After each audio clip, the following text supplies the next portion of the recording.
And now to all my guests, I'll bring to your attention a state we have not spoken about. We have not mentioned the name of the state, though we have mentioned Mizoram number of times. It's Chhattisgarh. Chhattisgarh comes into our news and our mind space when a Naxalite attack takes place.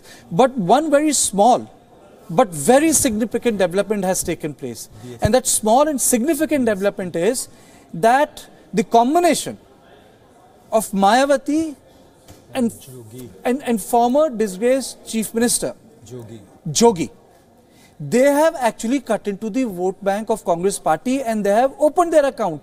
They are leading in 2 to 3 seats. So the issue is, if this happens, if Congress falls short in Chhattisgarh despite a massive campaign, and if BJP retains it, and the conclusion is that Mayawati has been able to make the dent, will she emerge as a stronger national player within the Mahagathbandhan Grand Alliance to get more seats all across India and to reposition herself as a Dalit national face, starting from you? See, there's a big difference between a kingmaker and a spoiler.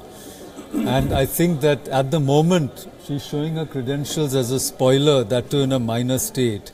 Unfortunately, Mayawati ji, who had a national stature, has lost it. And I think in UP, because of Akhilesh and Yogi, she's been marginalized and gaining a little bit here and there. Okay, Dr. Anderson, I'll give you a theory, because politics is all about theories. Politics is all about gossips, That's where you find the grains of truth. So the theory is that if any chief minister in this country sweeps a state, that person does not get more than 40 seats, 39 seats. The last time it happened was when Mulayam Singh Yadav came with 44 seats and he was an outsider in 2004. So Amar Singh and Mulayam Singh Yadav were roaming around Lutyens Delhi and Manmohan Singh became the Prime Minister and 44 MPs had no relevance in Lok Sabha.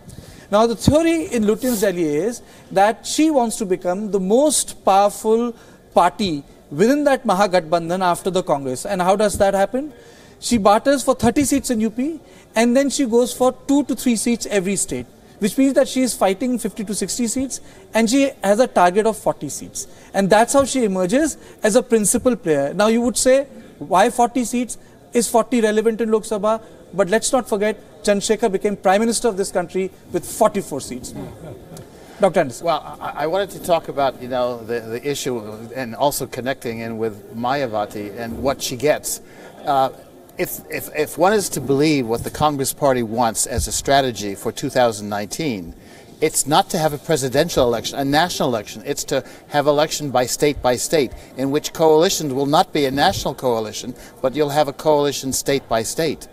And I think it's there where Mayawati comes in, because in some states she's a power. And so she has to be considered. And you get away from some of the problems that you might otherwise by avoiding a national coalition. But if this, in fact, is what follows, so it strikes me as a smart move for the Congress to do that. Have coalitions by state. And that takes away from the fear. So, Dr. Anderson, you are saying that the only way Congress can move forward is to break the elections down to the constituency level. Yes, absolutely. They do not want a presidential election. That's the last thing they want, because that compares Modi, and a point that you made, who is very good at this sort of thing, against someone who's not so good. Okay. When you talk about Modi, generally when people talk about Modi, they talk in context of a brand. So has that brand retained its edge, that 2014 edge? Or is it the same brand, or is it a changed brand? I think all brands change. It's like Cadbury Silk, and you have a Cadbury Oreo.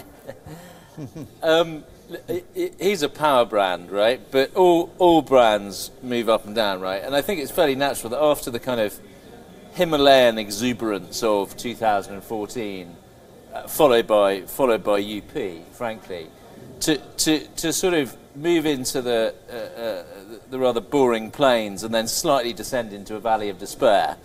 Yeah, that's what happens. That's what happens with brands. But he's still a power brand, right? It's all very relative. The reason why I'm asking this question to you, there's a business newspaper which in 2006 wrote an article on Manmohan Singh, and the word they used was Teflon. That he's a Teflon Prime Minister. Nothing sticks to him. Nothing sticks to him. And everything stuck to him by 2014.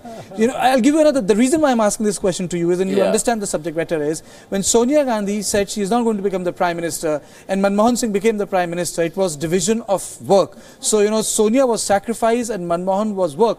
But it got reversed in 2014. It became power without responsibility. So the point I'm trying to make is things change very quickly in Indian politics. So is the perception of the brand changing or it remains intact? Perceptions of brands do change, right? But